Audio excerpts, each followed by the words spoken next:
My name is John Brink. I'm the founder, president, CEO of the Brink Group of Companies. I'm proud to be the presenting sponsor of Peter Legge's Stories of Influence. My autobiography, Against All Odds, is now available on either Amazon or our website, johnabrink.com. I'd like to thank John Brink for being the presenting sponsor for the Stories of Influence. Thank you, John. Now, if you've lived in Coquitlam for any period of time, certainly in the last number of years, you undoubtedly know of the person called Selina Robinson. I'm sure you have. Now, it's been a pleasure to have lived in that community for me and my wife for the last 45 years. I first heard about Selina when she was a family therapist. Then she served as a Coquitlam City Councilor. Then she decided to run for MLA in the Coquitlam-Millardville, and she won her seat handily. She was appointed Minister of Municipal Affairs and Housing, and she is now the Finance Minister for British Columbia. And her commitment to this province and what role she has taken has never been in dispute, because she always follows through. She goes beyond doing what she says she'll do and give a little more. For example, a couple of weeks ago, I gave her a copy of my new book, and then I gave her another book, and I said to her, could you please give this to Premier John Hogan? She said, yes, I will do that. She took the book. I don't know, it was the next day, it could have been the next week. She gave John the book, but here's what she did that was different. She took a picture of her in a mask and John in a mask, and she took a picture of her giving the book to John. That's why she does things differently. To top things off, she always returns my calls and my emails, and she is my very, very special guest today. Please welcome Selina Robinson. Hi, Peter. Good to have you here. Thank you. Tell me, where do you think you have gotten your drive from for so long a time to do what you do in the public eye? That's such a good question to lead off with.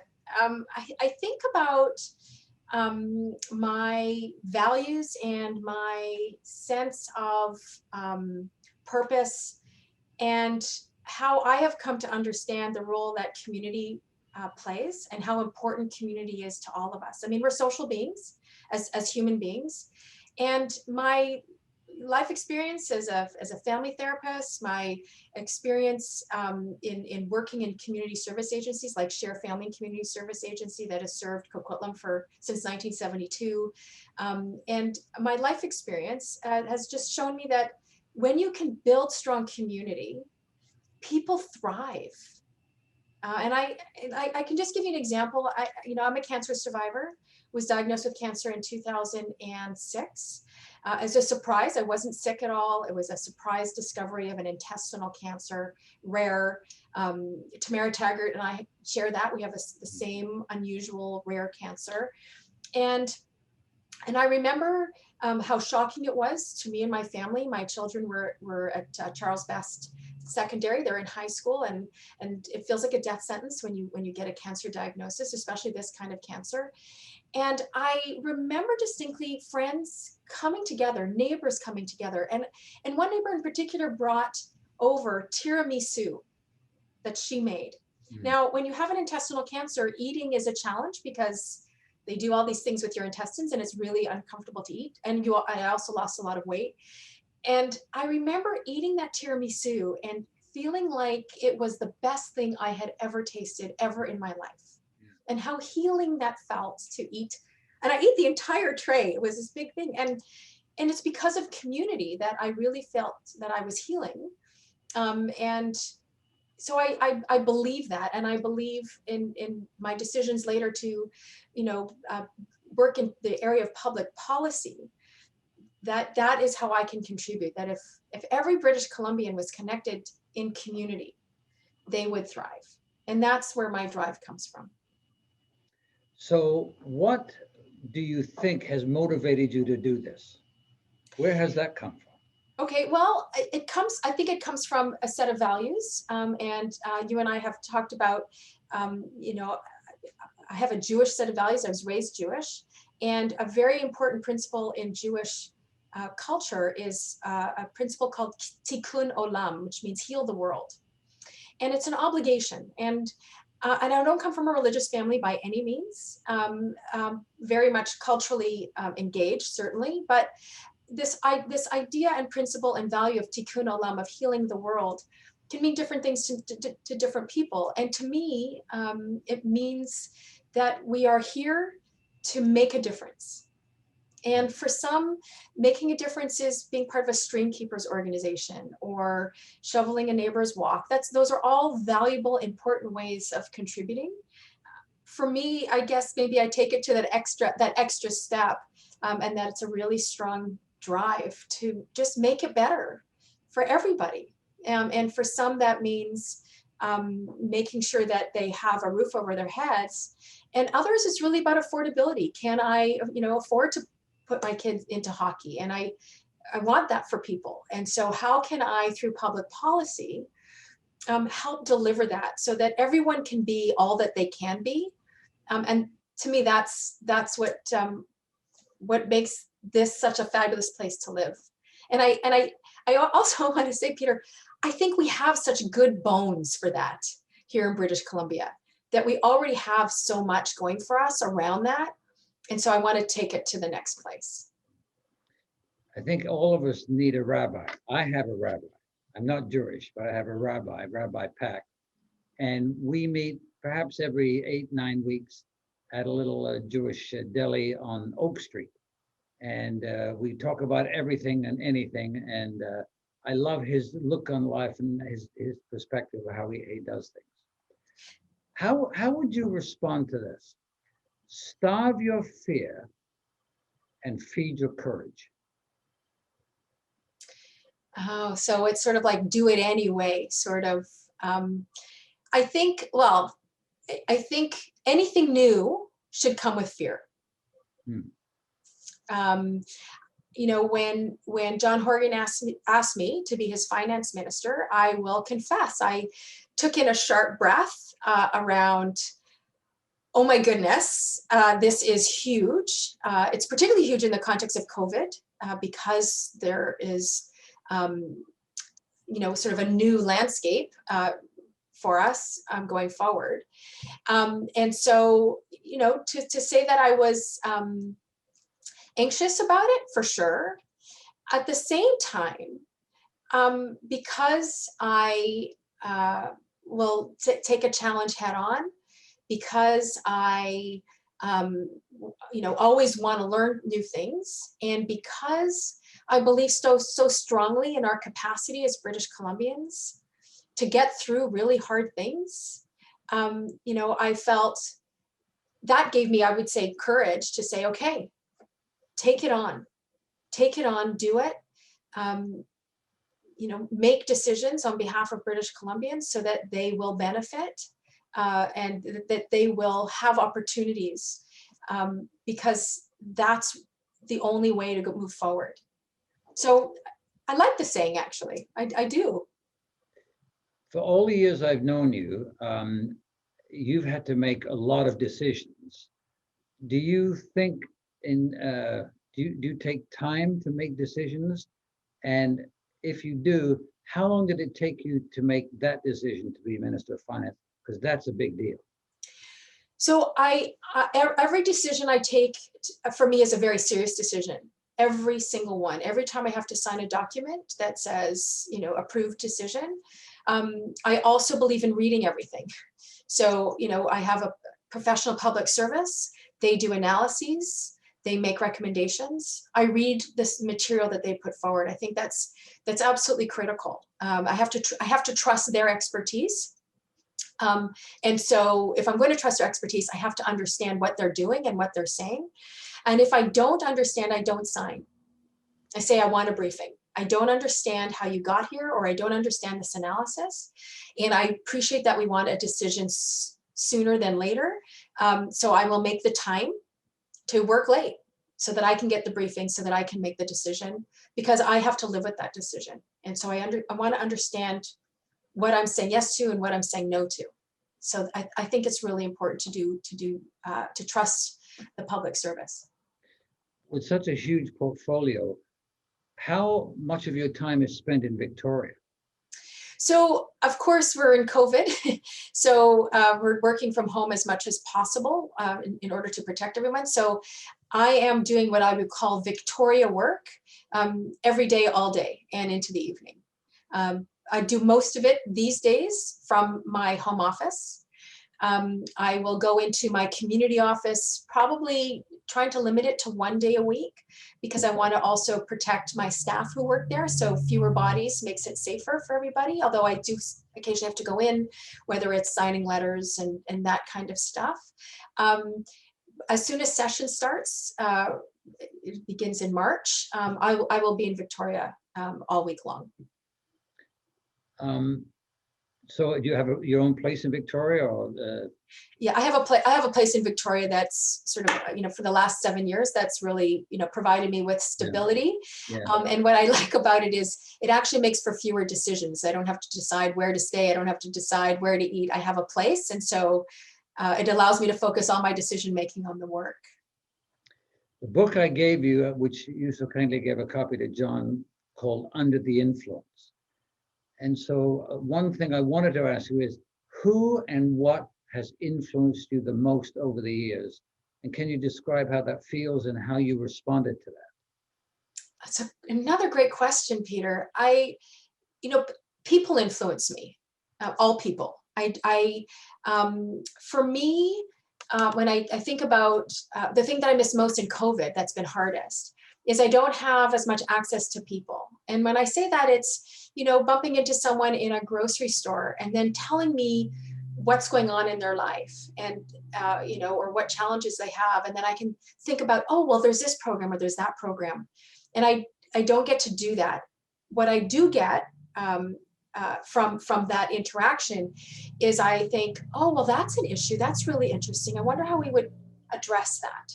And then you might hear it again 2 months later from someone else, and then again. And to me, it's that engagement with other people that I think has the most tremendous influence for me, because I internalize those stories that I hear and I say, there's a pattern here.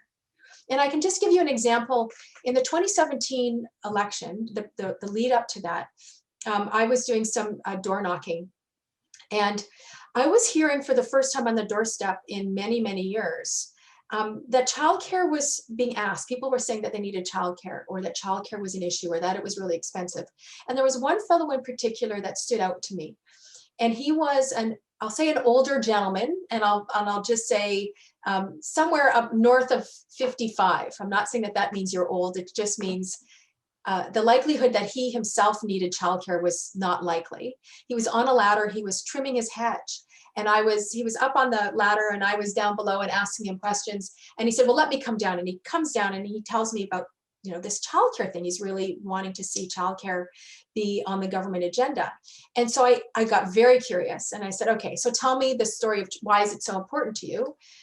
He's retired. And he said he has 2 daughters. They are both professionals. One's a teacher, one's a nurse. They're both pregnant, expecting in the next little while. And they can't find childcare, and they're trying to figure out how they keep working so that they could have a kind of lifestyle that was important to them, and raise a family. And it dawned on this gentleman that what his children needed was childcare, because he didn't really want to be the kind of grandparent that felt obligated to babysit 5 days a week, that was going to be too much for him, and that it was important to him. And that, like, to this day, it's stayed with me, because it reminds me of what people need. And hearing those stories are what I would say influence me.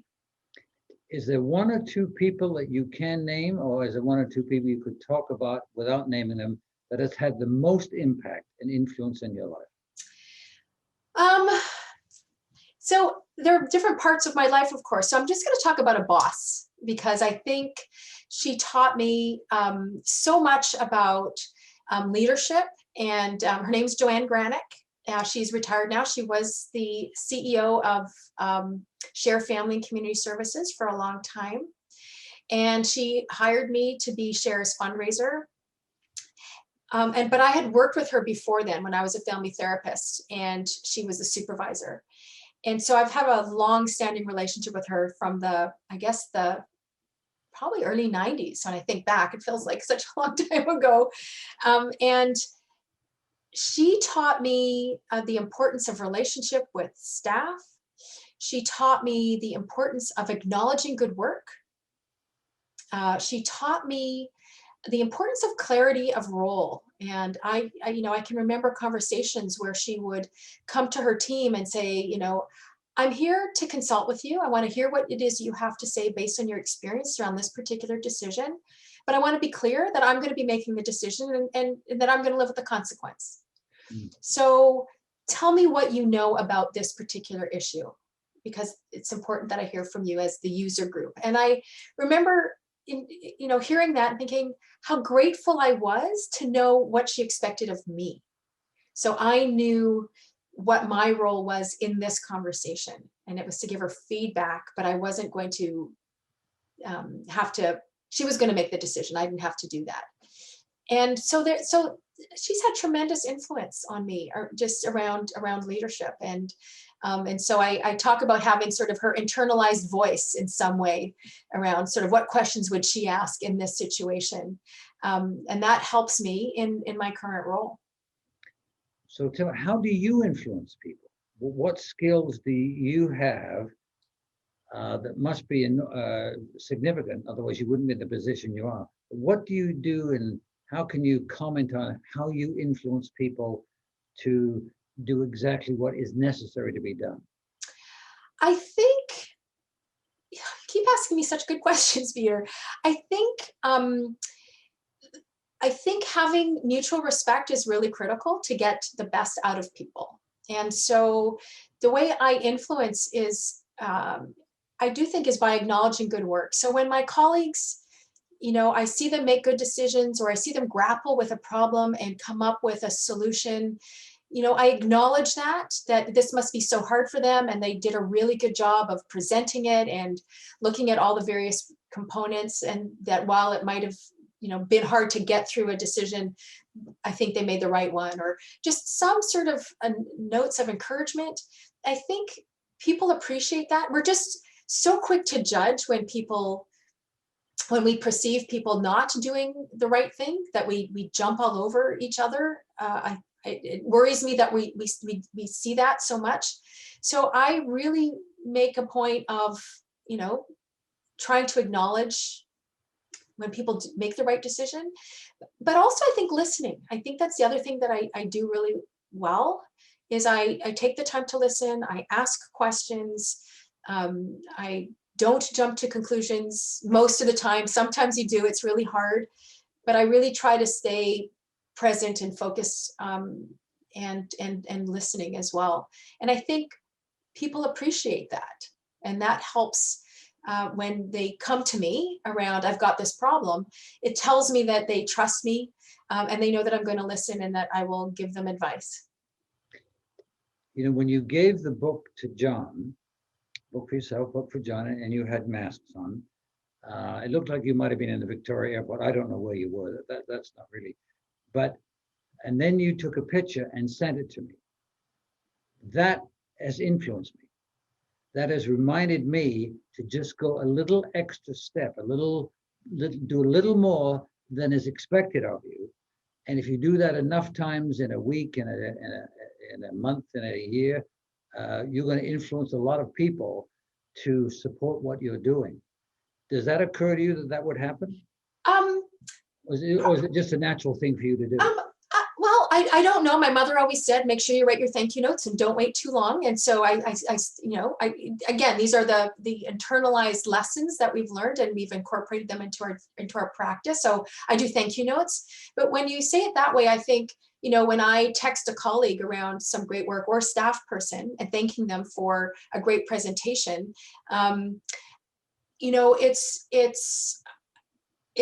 you're right, it does influence, but at the same time, you cannot not influence, right? So being engaged in some way already sets the stage for influencing.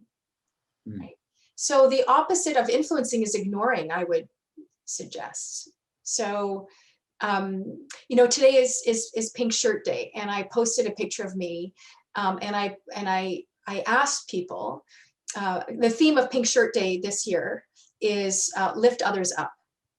That's the theme. And I thought, okay, well, what do I do to lift others up? Well, I try to go on a daily walk in Mundy Park here in Coquitlam. And when I pass by people, I say good morning, or I say hi, or great day for a walk. I try to acknowledge the people that I pass by letting them know that I see you. It doesn't take a lot of effort. Yeah. But it does influence people. It does say, oh, that person just said hello. And people feel obligated, of course, to say hello back. Yeah. And so as soon as you engage with someone, you've already started to influence. As we close, is there one thing you'd like to say to this audience of about 20,000, mostly in BC, if not all in BC?